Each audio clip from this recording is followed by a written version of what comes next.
Oke, nah karena mbak-mbak sama mas-mas kembali itu nanti bisa yang customer loyalty. Jadi pelanggan yang loyal itu apa ya? Setia, pelanggan yang setia. Nah dari tiga ini tadi, service quality, product quality, kalau bagus sama harganya juga misalnya nggak terlalu tinggi, kalaupun harganya tinggi tapi dapat kualitas yang bagus, otomatis konsumen puas. Nah karena konsumen puas, mereka akan setia sama penyedia jasa. Ya, jadi ini harus dipahami ya alurnya. Kepuasan konsumen, pemenuhan kebutuhan konsumen.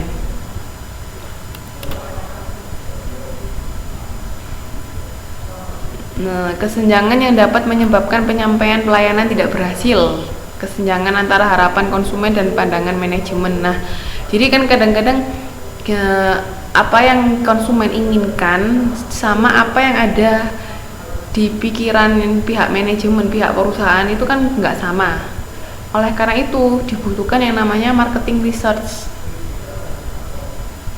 Ya, oke Mbak, silakan. Nah, marketing research itu gunanya apa? Maksudnya penelitian. Kita meneliti apa yang diinginkan oleh konsumen. Maksudnya saat ini tuh apa yang mereka butuhkan dan apa yang mereka inginkan. Nah, ketika kita sudah tahu apa yang konsumen inginkan, apa yang konsumen butuhkan, kita kan bisa memenuhi kebutuhan mereka. Nah, oleh karena itu, ini kalau kita nggak tahu apa yang diinginkan konsumen atau yang diharapkan konsumen, otomatis kita nggak bisa memberikan pelayanan yang baik. Nah, makanya itu pelayanan tidak berhasil karena adanya kesenjangan antara harapan konsumen dan pandangan manajemen. Terus yang kedua, kesenjangan antara pandangan manajemen dan spesifikasi layanan. Ini sama sebenarnya, maksudnya spesifikasi layanan tuh yang kita berikan itu tetap nggak bisa memuaskan konsumen. Ini mutu pelayanan juga, mutu pelayanan sama sajian kalau nggak bagus juga nggak berhasil. Penyajian dan komunikasi juga. Jadi karena kita kalau perusahaan jasa itu kan berhubungan langsung dengan konsumen. Oleh karena itu komunikasi itu merupakan hal yang penting. Karena begitu kita salah berkomunikasi atau membuat pelanggan itu kecewa, nah itu fatal sekali.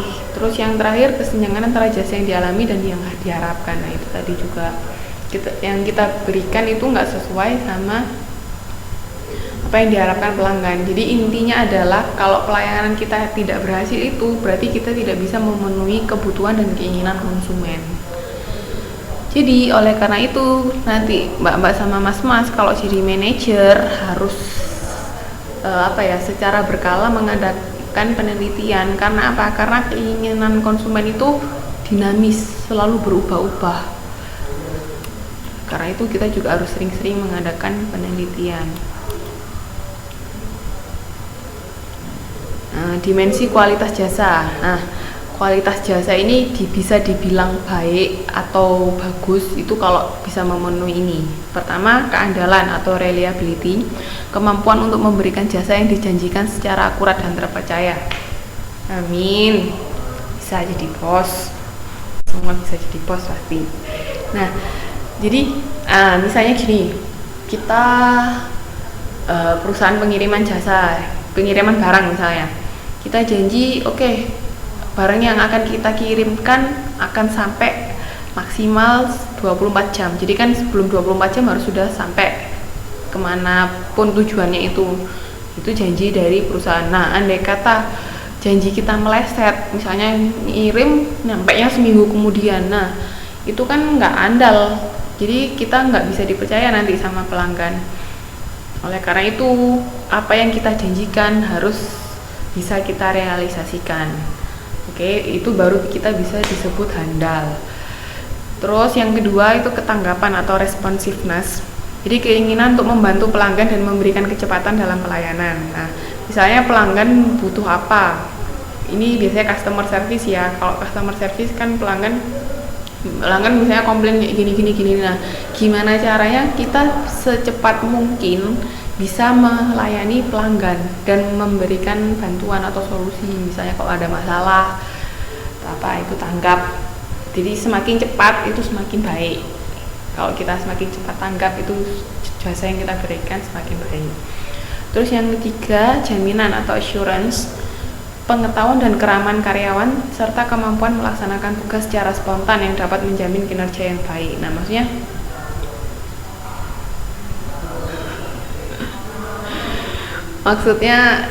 kita bisa sebagai karyawan kita punya kemampuan untuk bisa melayani pelanggan dengan baik, kinerja kita harus baik, jadi tugas secara spontan bisa, pokoknya intinya kita mempunyai skill untuk melayani pelanggan dengan baik, jadi itu jaminan. Kalau kita nggak punya skill yang baik, otomatis jasa yang kita berikan juga nggak bisa baik kan. Makanya sebenarnya kayak pelayan di restoran itu sebenarnya skillnya nggak bisa cuman sekedar melayani loh.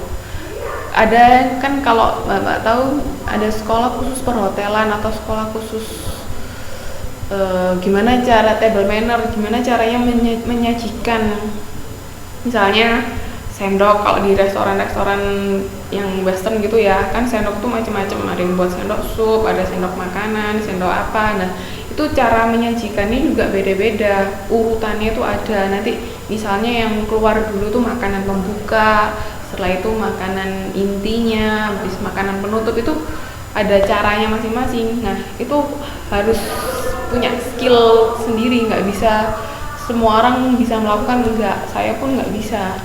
Karena waktu saya lihat itu kok, wah, mereka cara menyajikannya itu beda, bener-bener punya kemampuan. Makanya itu nggak bisa sembarang orang juga melakukan. Kalau jasa, memberikan jasa itu skill ya, keterampilan dari masing-masing individu. Terus yang keempat, empati, itu kepedulian dan perhatian diberikan perusahaan kepada masing-masing pelanggannya. Jadi kita juga, karena kita jasa itu berhubungan langsung dengan orang, jadi kita harus memiliki rasa empati, peduli sama pelanggan. Jangan sampai misalnya pelanggan butuh ini, kita mah cuek, peduli amat sama pelanggan.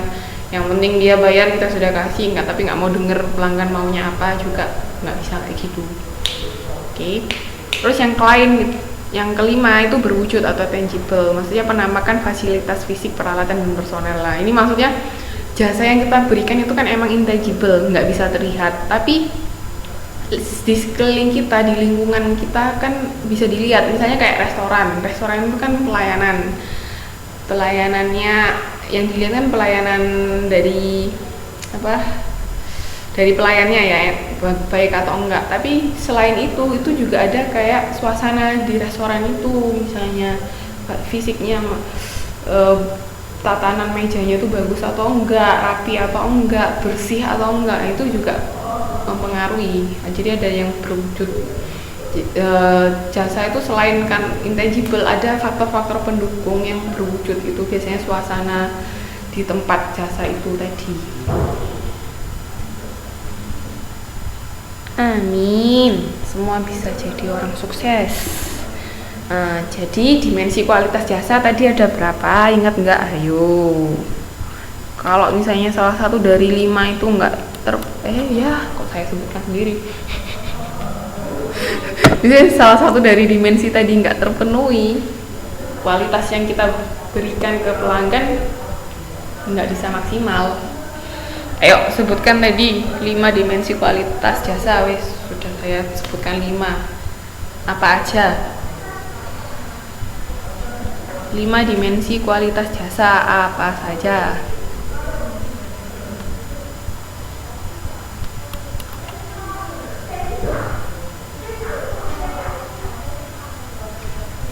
Lima dimensi kualitas jasa apa saja? Yo.